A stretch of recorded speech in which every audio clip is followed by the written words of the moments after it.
This is Greg Bafidis, the founder and chairman of Project Council.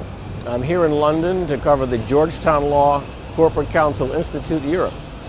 After 14 years in DC of a very successful Corporate Counsel Institute US, the center has decided to launch Corporate Counsel Europe. They couldn't have picked a more historical venue than the Langham Hotel here in London. We had an opportunity to speak with Dean Larry Center, who is pretty much the brains behind the Institute, coming here to London, and our interview follows now. Larry, we know that the conference in DC for the last 14 years has been wildly successful. Can you tell us a little bit about how you guys got together and said we should take this to Europe? Sure, Greg. Actually, it was the vision of Alex Aleinikoff, who was dean at Georgetown for 5.5 years up until very recently, and then just accepted a job as Deputy High Commissioner on Refugees for the United Nations in Geneva. But while he was dean, Alex's #1 priority was to make Georgetown the world's greatest global law school. He had lots of ideas to help implement that vision, and one of his ideas was to take our Corporate Counsel Institute US, which is co-sponsored with the Association of Corporate Counsel, the biggest in-house counsel group in the world, to take that program international.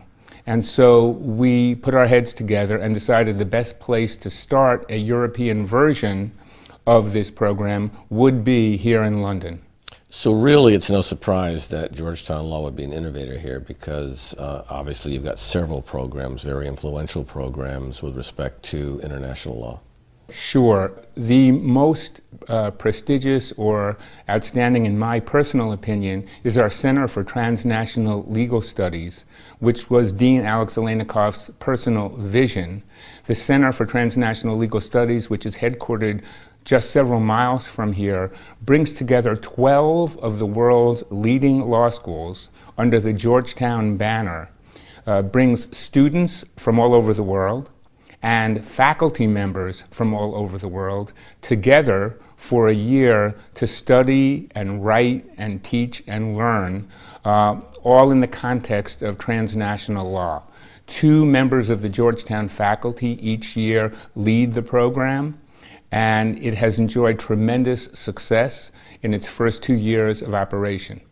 In addition, we take law students and law faculty from law schools all over the world to study at Georgetown every year, and we send students and faculty to visit at other law schools throughout the world.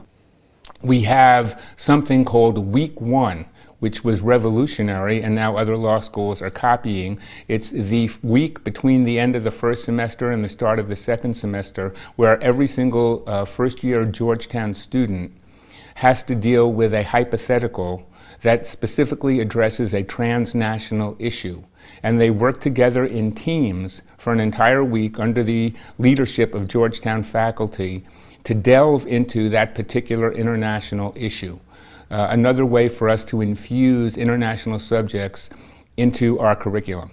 The dean also had instructed all faculty members, regardless of what they teach, to incorporate transnational subject matter in their teaching and in their scholarship as a way to, again, enhance the international knowledge of our students.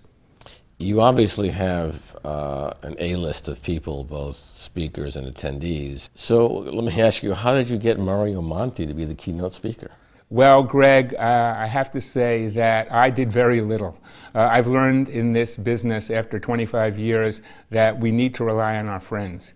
And so I asked Bob Pitofsky, the former chair of the Federal Trade Commission in the US, who is considered the dean of the antitrust bar in the United States, and who, as a matter of fact, is going to be receiving a Lifetime Achievement Award called the Sherman Award from the United States Department of Justice next week. I asked Bob to try to recruit Mario, and Bob picked up the phone, called Mario, wrote him a letter, and in essence, Mario said, "Bob, for you, my friend, if you would like me to do this, I will be glad to do it." It's great to have connection. Yes, it is. Larry, thank you very much for joining us. Thank you, Greg. It's a pleasure to be here.